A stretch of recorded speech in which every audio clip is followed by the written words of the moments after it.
She walked over to Grandma and spoke slowly and carefully. "Sylvia Redbird, I give you my solemn oath that your granddaughter is safe here. Each fledgling is paired with an adult mentor. To ensure my oath to you, I will be Zoe's mentor, and now you must entrust her to my care." Nefret placed her fist over her heart and bowed formally to Grandma. My grandma hesitated for only a moment before answering her. "I will hold you to your oath, Nefret, High Priestess of Nyx." Then she mimicked Neferet's actions by putting her own fist over her heart and bowing to her before turning to me and hugging me hard. "Call me if you need me, Zoe Bird. I love you." "I will, Grandma. I love you too. And thank you for bringing me here," I whispered, breathing in her familiar lavender scent and trying not to cry. She kissed me gently on my cheek, and then with her quick, confident steps, she walked out of the room, leaving me alone for the first time in my life with a vampire. "Well, Zoe, are you ready to begin your new life?" I looked up at her and thought again how amazing she was. If I actually changed into a vampire, would I have her confidence and power, or was that something only a high priestess got? For an instant, it flashed through my mind how awesome it would be to be a high priestess, and then my sanity returned. I was just a kid, a confused kid at that, and definitely not high priestess material. I just wanted to figure out how to fit in here. But Neferet had certainly made what was happening to me seem easier to bear. "Yes, I am." I was glad I sounded more confident than I felt.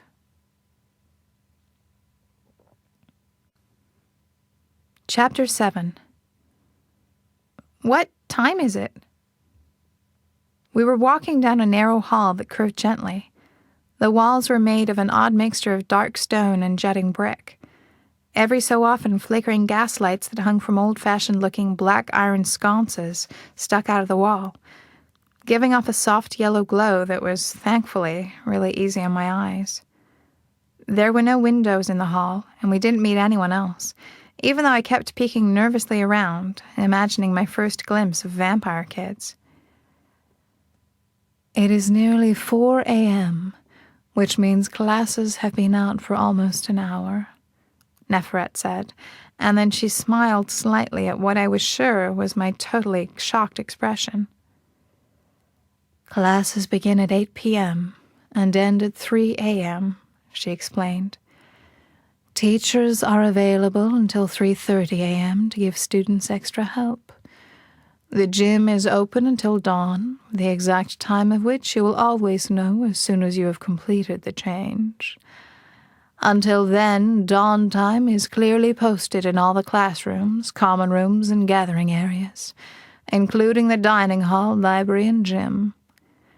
Nyx's temple is, of course, open at all hours, but formal rituals are held twice a week right after school. The next ritual will be tomorrow." Neferet glanced at me, and her slight smile warmed.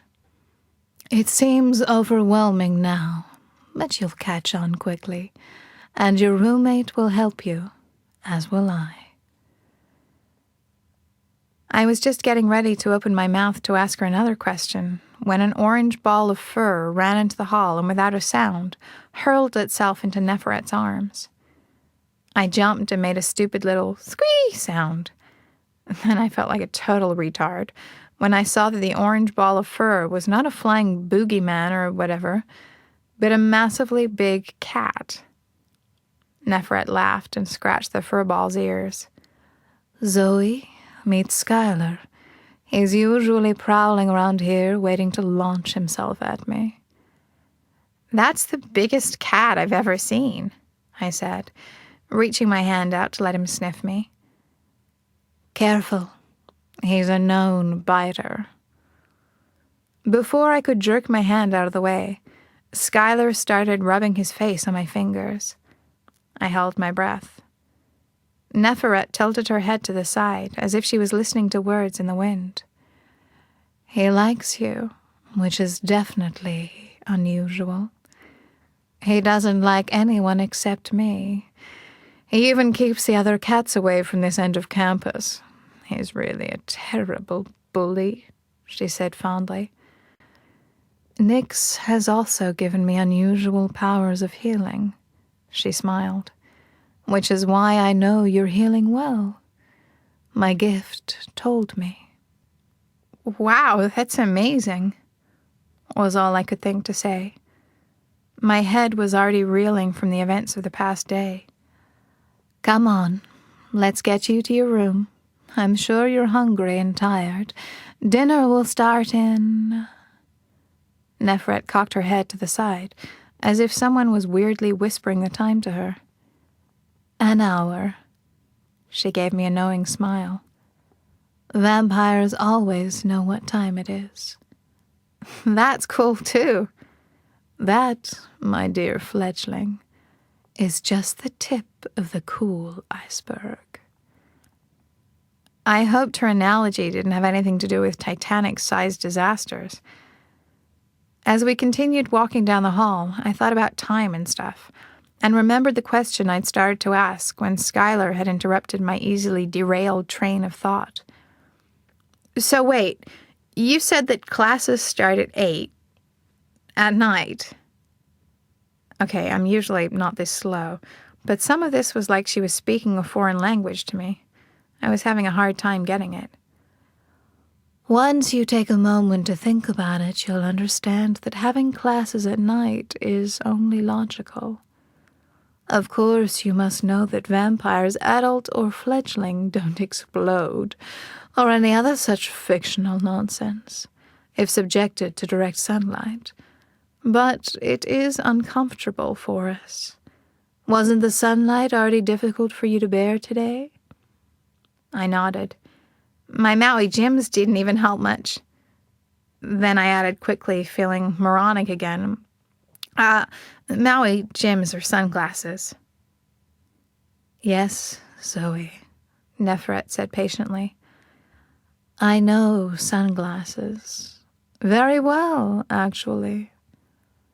Oh, God, I'm sorry, I broke off, wondering whether it was okay for me to say God. Would it offend Neferet, a high priestess who wore her goddess mark so proudly? Hell, would it offend Nyx? Oh, God. What about saying hell? It was my favorite cuss word ever. Okay, it was really the only cuss word I used regularly. Could I still say it? The people of faith preached that vampires worshipped a false goddess, and that they were mostly selfish, dark creatures who cared about nothing except money and luxury and drinking blood, and they were all certainly going straight to hell. So wouldn't that mean that I should watch how and where I used Zoe? I looked up to find Neferet studying me with a concerned expression, and realized that she'd probably been trying to get my attention while I'd been babbling inside my head. I'm sorry, I repeated.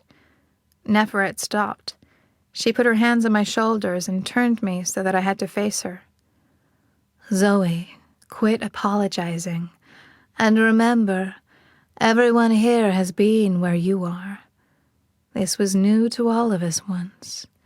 We know what it feels like, the fear of the change, the shock at your life being turned into something foreign, and not being able to control any of it, I added quietly. That, too. It won't always be this bad.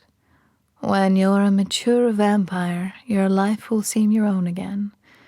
You'll make your own choices, go your own way, follow the path down which your heart and soul and talents lead you. If I become a mature vampire. You will, Zoe. How can you be so sure? Neferet's eyes found the darkened mark on my forehead. Nyx has chosen you for what we do not know. But her mark has been clearly placed upon you. She would not have touched you only to see you fail.